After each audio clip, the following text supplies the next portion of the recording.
What's up, guys? It's John back with my third video on this YouTube channel. Thank you guys so much for tuning in.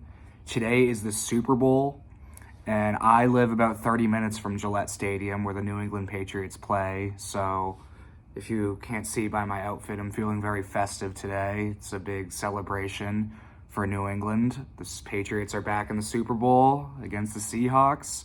And we're hoping that Drake May can get the job done. Shout out to the Queen of the North and Michael May, hashtag Bakemas.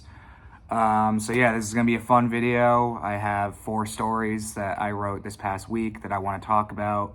And yeah, it's a Super Bowl celebration here in New England. Okay, so the first story I wanna talk about is one I wrote at the start of the week about Austin Appleby, who is a 13-year-old Australian teenager who performed a very heroic act to save his family just last Friday. So last Friday, while Austin and his family were on vacation in Quandaloop, Australia, the family went kayaking and paddleboarding out in the open ocean, and the currents and the wind were so strong that the family ended up getting pulled about 2.5 miles off of the shore. The family was now miles out at sea in extreme danger, and Austin's mother, Joan, made the difficult decision to send her oldest son, Austin, swimming back to shore to retrieve help. So, being the hero that he is, Austin swam for about 4 hours at 13 years old, 4 hours back to shore in the open ocean without a life jacket to retrieve help. Upon reaching shore, Austin's body had completely shut down and he basically collapsed on the beach once he reached the shore. He ended up alerting authorities and they sent out search helicopters over the ocean in search of his family.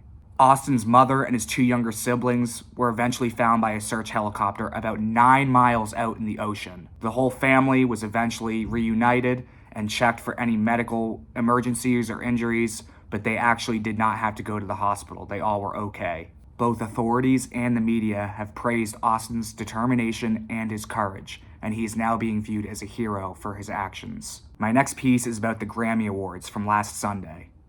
Billie Eilish won Song of the Year for her 2025 single Wildflower, marking a major milestone in her career. Eilish's acceptance speech was very controversial as she criticized ICE in the wake of the recent killings and political violence as a result of the Trump administration's crackdown on undocumented immigrants. However, I don't want to talk about the speech. This isn't a political message. My problem is with the Recording Academy itself.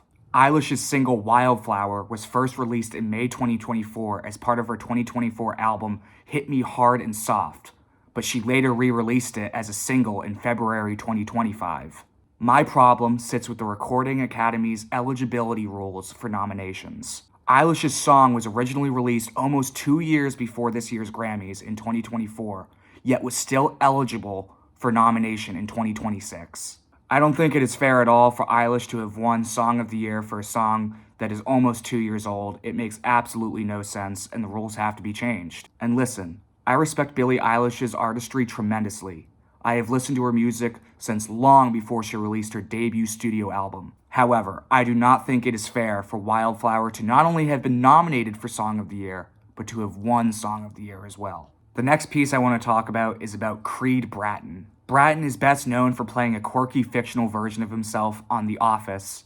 However, Bratton's real life is rooted in a rich musical history before his acting fame. Bratton was born William Charles Schneider in 1943 in Coarsegold, California. He grew up in a music-loving family and learned multiple instruments from a young age. In high school and college, Bratton played trumpet and guitar, busked for money, and traveled internationally with his band, the Young Californians. Bratton eventually adopted his stage name Creed Bratton and co-founded the band that became the Grassroots, a 1960s rock group with several hit singles. The band scored major hits like Let's Live for Today and Midnight Confessions, with Bratton contributing guitar and backing vocals. After leaving the band in 1969 due to creative frustrations, he pursued acting, performing in theater and small film roles for years before his breakout role in The Office. Bratton gained widespread recognition for his role on The Office, blending his real past in the music industry with the show's fictional narrative. Beyond acting, Bratton continues to write and record music, tour, and engage in creative endeavors like film and personal pursuits. The last piece I want to talk about is one I wrote about the upcoming 9th anniversary of Khalid's debut studio album, American Teen. I listened to American Teen a lot early on in high school, especially freshman year when I was about 14, 15. The album really captured the feelings of youth and coming of age for me and my peers. The album was supported by 3 singles, including Location, Young, Dumb, and Broke, and others, with chart success on the Billboard Hot 100. Khalid's blend of melodic R&B and teen pop made the album relatable to a broad youth audience in the late 2010s. Some of my personal favorite tracks on the album include Young, Dumb, and Broke, Location, Another Sad Love Song, 18, Let's Go, and Winter. However, Another Sad Love Song is probably my personal favorite all time on the album. Robert Christgau, one of the most famous music critics of all time, praised American Teen as a teen pop milestone, noting its clarity and Khalid's candid voice. The album earned a Grammy nomination for Best Urban Contemporary Album, and Location was nominated for Best R&B Song. American Teen reached 4-time platinum status by March 2022. Khalid's career post-American Teen includes global recognition, high-charting singles such as Talk off of his second studio album, Free Spirit, and multiple award nominations and wins across the Grammys, Billboard, American Music Awards, and MTV VMAs. Nearly 9 years later, American Teen is still timeless and resonant as ever, evoking the emotional experience of adolescence and the coming-of-age experience of an American teen. Okay, so for this week's song recommendation, I recommend the song Pretty Face by the indie musician Worry Club off of his 2022 EP, You're Not Real. For my album recommendation, I recommend the 1985 compilation album, The Indestructible Beat of Soweto, which features songs from various artists from South Africa. And lastly, for my film recommendation, I recommend Wong Kar-wai's 1995 neo-noir crime drama film, Fallen Angels, which is filmed in Hong Kong. So that's all I have for you guys in the video today. Thank you so much for tuning in.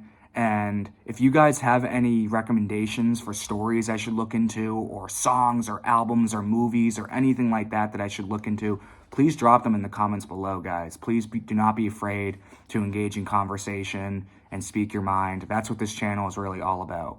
I hope you guys all enjoy the Super Bowl. I know I'll be watching it with my boys here in Massachusetts.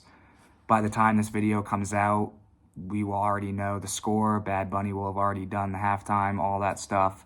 So yeah, it's going to be a very exciting event tonight, especially for us here in New England. And yeah, thank you guys so much for tuning in, and stay festive, everybody.